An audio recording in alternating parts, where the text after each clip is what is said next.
اسی طرح 13 رجب المرجب کو سیدنا حضرت علی کرم اللہ وجہ ان کی ولادت باسعادت کا دن ہے۔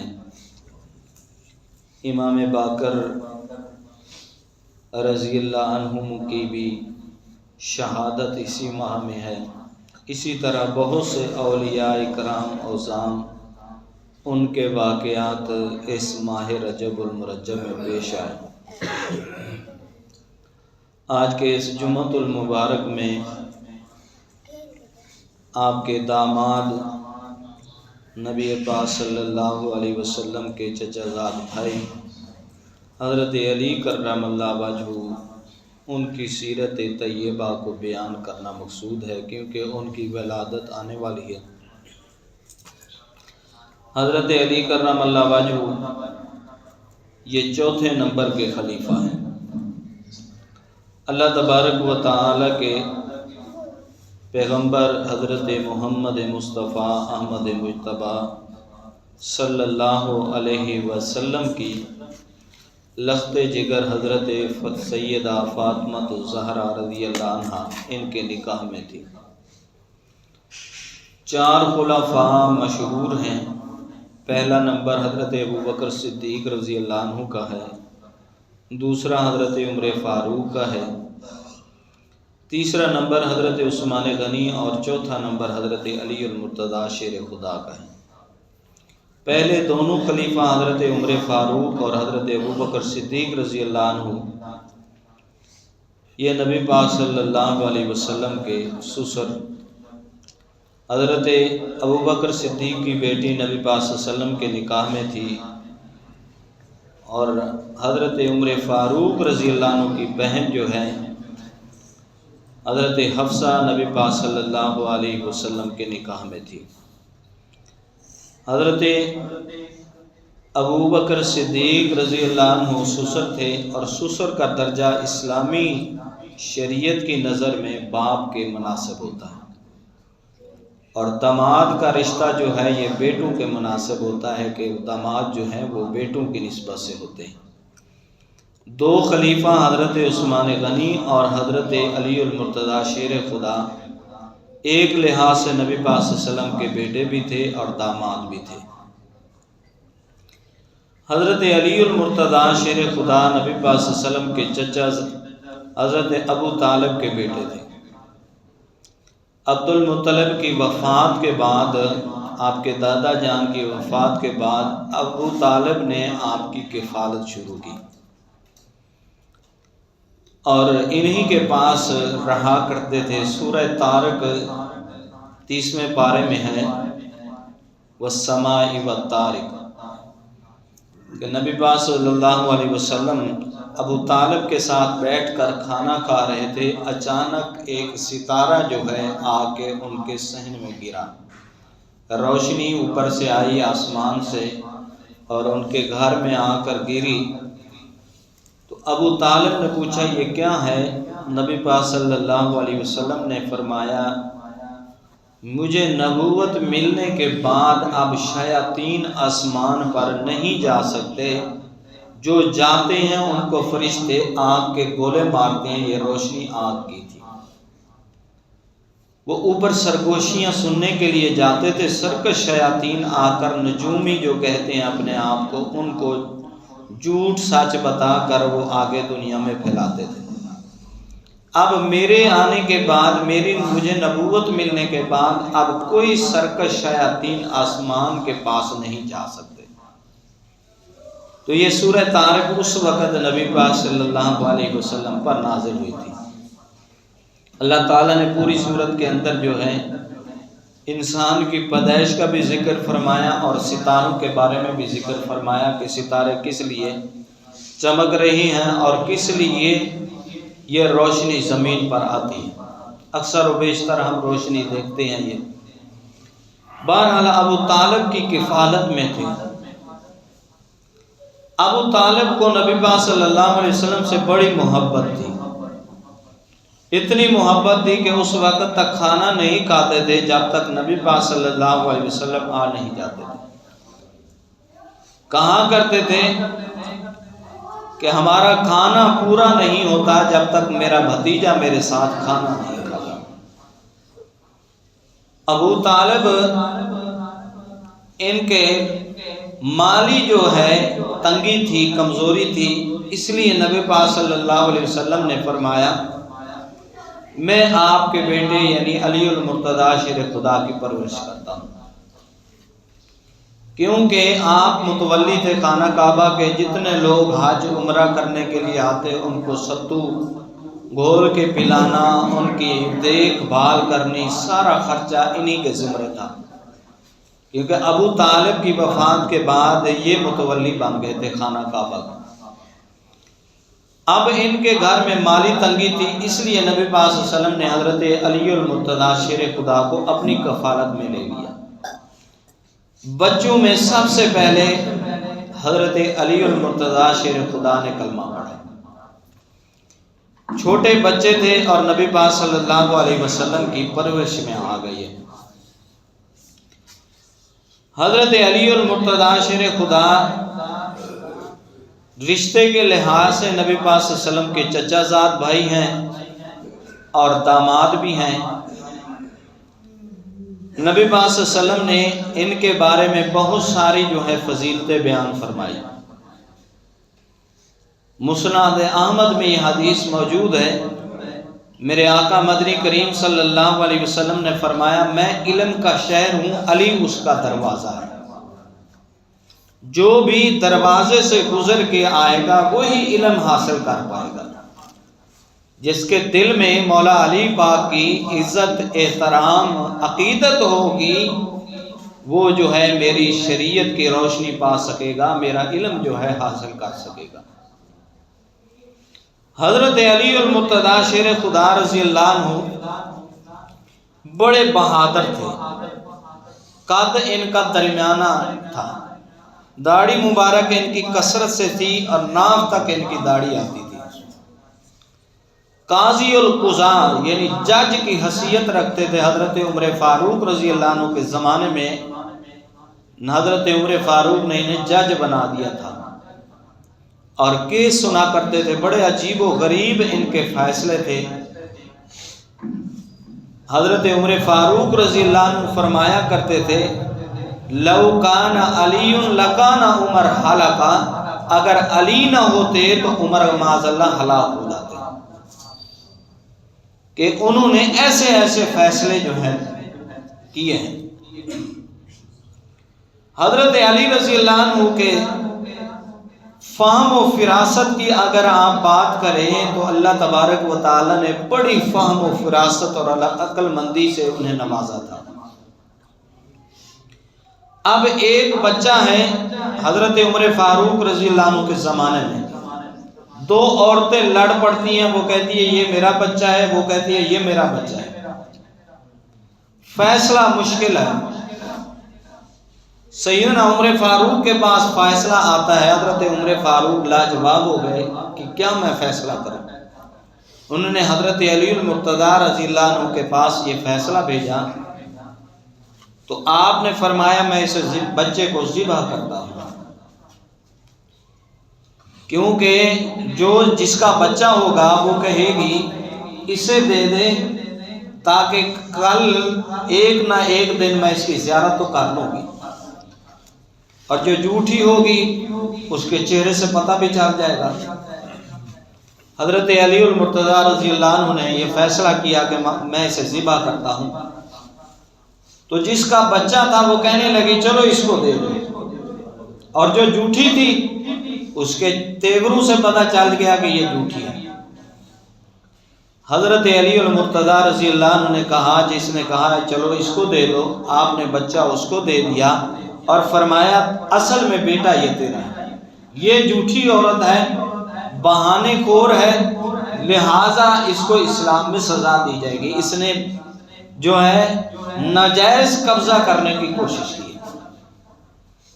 تو حضرت علی المرتضیٰ رضی اللہ عنہ بڑے بہادر تھے۔ جب جنگ ہوتی تھی نبی پاک صلی اللہ علیہ وسلم کے زمانے میں سب سے پہلے مولا علی پاک تلوار لے کر کھڑے ہوتے تھے، نبی پاک صلی اللہ علیہ وسلم کی جو ذوالفقار تلوار تھی آپ نے حضرت علی المرتضیٰ کو دی تھی، اور مولا علی پاک جنگ خندق کے موقع پر اسی طرح دوسرے جو موقع آئے جنگوں کے، سب سے پہلے آپ نے تلوار تھاما۔ اس لیے مشرکین کہتے تھے کہ یہ ہمارے رشتے میں شریک قوم ہے، لہذا ہم ان سے نہیں لڑنا چاہتے، دوسروں کو آپ بھیجیں۔ لیکن حضرت علی پاک فرماتے تھے سب سے پہلے میں اپنی گردن پیش کروں گا نبی پاک صلی اللہ علیہ وسلم کے دین کے لیے۔ اور آپ اتنے بہادر ہونے کے باوجود آپ کی یہ حالت تھی، جب اذان کی آواز حضرت علی پاک سن لیتے تھے تو آپ کے جسم پر کپ کپی طاری ہو جاتا تھا، کانپنا شروع ہو جاتا تھا آپ کا جسم۔ کسی نے پوچھا کیا وجہ ہے، تو فرمایا کرتے تھے اب بادشاہوں کے بادشاہ کا بلاوا آ چکا ہے، اس لیے علی کا جسم جو ہے کانپ رہا ہے۔ اور ایسی نماز پڑھا کرتے تھے جب جنگ میں آپ کو پسلی میں تیر لگا، حکیموں نے کہا بے ہوش کرنا پڑے گا، فلاں کرنا پڑے گا کہ آپ کا تیر نکال لیا جائے گا، تو سیدنا علی المرتضیٰ شیر خدا نے فرمایا میں نماز پڑھتا ہوں اور میں نفل جب نیت لوں گا تو آپ مجھ سے تیر نکال لینا۔ ایسے ہی ہوا، آپ نے نفل ادا کرنے کے لیے جو کھڑے ہوئے تو حکیموں نے آپ کا تیر نکال لیا۔ سیدنا علی المرتضیٰ شیر خدا نے جب سلام پھیرا تو دیکھا تیر نکل چکا ہے، فرمایا اللہ کی قسم مجھے پتہ نہیں چلا۔ ایسی خوشنودی کے ساتھ رب تعالیٰ سے ملاقات کیا کرتے تھے، اور فرمایا کرتے تھے جب میرا جی چاہتا ہے رب سے باتیں کرنے کو، میں قرآن پاک کی تلاوت کرتا ہوں، کیونکہ یہ اللہ کی باتیں ہیں، اور انسان جب پڑھتا ہے اس کو سمجھے کہ وہ رب تعالیٰ سے گفتگو کر رہا ہے۔ اور جب فرمایا کرتے تھے میرا ملاقات کا جی کرتا ہے اپنے رب تعالیٰ سے تو میں نماز پڑھتا ہوں، کیونکہ نبی پاک صلی اللہ علیہ وسلم نے فرمایا الصلاۃ معراج المومن، نماز انسان کی معراج ہے۔ معراج کہتے ہیں ملاقات کو۔ نماز جب بندہ پڑھ لیتا ہے سمجھو کہ وہ رب سے ملاقات کر چکا ہے۔ تو سیدنا علی اور مرتضیٰ شیر خدا کی ولادت باسعادت حرم پاک میں کعبۃ اللہ میں ہوئی۔ کعبۃ اللہ میں پیدائش ہونے کے بعد بچوں میں سب سے پہلے یہ اسلام لائی۔ ان کے والد جو تھے نبی پاک صلی اللہ علیہ وسلم کی بہت زیادہ دیکھ بھال فرمایا کرتے تھے۔ ایک مرتبہ آپ کو شام لے گئے، ملک شام میں جب لے گئے، البدایہ و نہایہ سیرت کی کتاب ہے، عربی زبان میں لکھی ہوئی ہے، بڑی جامع معنی کتاب ہے، اس میں یہ واقعہ ہے۔ ایک پادری تھا، وہ کبھی اپنے گرجے سے نہیں نکلا تھا، وہ روز اپنے گرجے کی چھت کے اوپر چڑھ کے بیٹھ جاتا تھا، جو مکے پاک سے قافلے آتے تھے ان کو دیکھتا رہتا تھا۔ جب حضرت ابو طالب کا قافلہ آتا ہے تو دیکھا ایک شخص ہے، اس کے اوپر کسی نے سایہ کیا ہوا ہے، اور جہاں انہوں نے ٹھہراؤ کیا یا جس درخت کے نیچے بیٹھے وہ درخت نے بھی ان کے اوپر سایہ کیا ہوا ہے۔ اس نے کہا آج تک اتنے قافلے گزرے ہیں، کسی قافلے میں یہ عجیب و غریب میں نے چیزیں نہیں دیکھی، یہ قافلہ بڑا عجیب ہے۔ تو اس نے سارے قافلوں کو بلایا، سارے قافلے والے جتنے بھی تھے، بیچ میں حضرت ابو طالب بھی تھے، ان کے لیے کھانے کا بندوبست کیا۔ دسترخوان جب بچ جاتا ہے تو نبی پاک صلی اللہ علیہ وسلم بھی وہاں موجود تھے۔ اس نے پوچھا ابو طالب سے کہ یہ کون ہے؟ فرمایا یہ میرا بیٹا ہے۔ ویسے بھی بھتیجا جو ہے بیٹا ہی ہوتا ہے، حضرت ابو طالب نے اس وقت سے کہا، فرمایا نہیں، یہ میری کتاب انجیل یہ کہتی ہے کہ یہ آپ کا نام کیا ہے؟ انہوں نے کہا میرا نام تو ابو طالب ہے۔ فرمایا اس کے باپ کا نام تو عبداللہ ہے، لہذا آپ اس کے باپ نہیں ہیں۔ فرمایا میں اس کا چچا ہوں۔ تو کہا نبی پاک صلی اللہ علیہ وسلم سے آپ کا نام کیا ہے؟ کہنے لگے میرا نام آسمان پہ احمد ہے اور زمین پہ محمد ہے صلی اللہ علیہ وسلم۔ اس نے کہا کہ آپ کے اندر فلاں فلاں خوبیاں ہیں اور آپ کے کمر کے اوپر مہر نبوت بھی ہے. لہٰذا وہ ابو طالب سے کہنے لگا کہ اس بچے کی وجہ سے میں نے تمہاری دعوت کی ہے. یہ آنے والے وقتوں میں نبی آخر الزماں ہوں گے جن کی حضرت عیسیٰ علیہ السلام نے اپنی کتاب انجیل میں بشارت دی ہے. من بعد اسمہ احمد، میرے بعد ایک نبی آئیں گے جن کا نام احمد ہوگا. لہذا یہ وہی نبی ہیں، آپ میرا مشورہ مانیں یہاں سے واپس چلے جائیں، کیونکہ مشرکین اور یہود و نصارہ کی اولین کوشش ہے معاذ اللہ انہیں قتل کرنے کی. میں آپ کو نصیحت کرتا ہوں کہ آج کے بعد انہیں سفر میں کہیں نہ لے کے جانا. اس کے بعد حضرت ابو طالب نبی پاک صلی اللہ علیہ وسلم کی طرف اور زیادہ رغبت بڑھ گئی اور زیادہ دیکھ بھال شروع کر دی. ان کی وفات کے بعد ابو طالب جب تک تھے تو کوئی کافر آپ کو برا بھلا بھی نہیں کہتا تھا، سازشیں تو کرتے تھے، لیکن ابو طالب کی وفات کے بعد آپ پر پہاڑ ٹوٹ پڑا مصیبتوں کا کہ اب ان کی جو کفالت کرنے والا ہے وہ چلا گیا ہے. لہٰذا نبی پاک صلی اللہ علیہ وسلم کو ہر طرح کی تکلیف پہنچانے کی کوشش کی،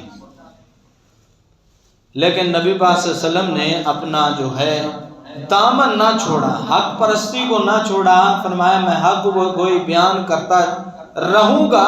اس لیے آپ نے فرمایا تھا میرے دائیں ہاتھ میں چاند رکھ دیا جائے، بائیں ہاتھ میں سورج رکھ دیا جائے.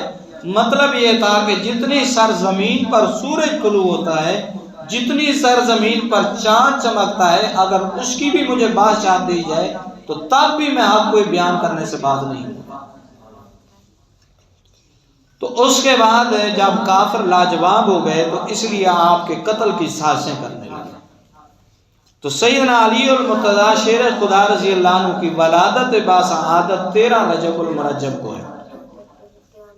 آپ حرم پاک میں پیدا ہوتے ہیں. نبی پاک صلی اللہ علیہ وسلم کی کفالت میں آپ نے جوانی اختیار کی اور نبی پاک صلی اللہ علیہ وسلم نے ایسی تربیت کی کہ قرآن پاک بہت زیادہ فہم و فراست سے سمجھا کرتے تھے.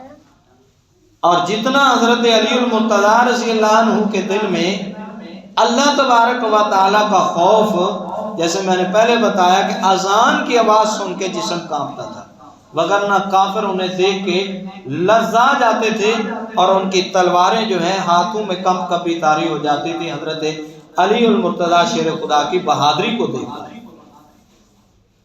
اور یہی وہی ہیں حضرت علی المرتضیٰ. جنگ خیبر کے موقع پر نبی پاک صلی اللہ علیہ وسلم نے جب حاضری لگائی کہ آج میں اپنے ایک سپاہی کو تلوار دوں گا، دعا دوں گا، اس کے کندھے پر ہاتھ رکھوں گا، وہ جو ہے خیبر کا دروازہ اکھیڑ دے گا. آپ نے جب دیکھا تو حضرت علی نہیں. صحابہ سے پوچھا، فرمایا کہاں ہے؟ فرمایا ان کی آنکھ میں تکلیف ہے. نبی پاک صلی اللہ علیہ وسلم نے دم کیا، اپنا لعاب مبارک لگایا.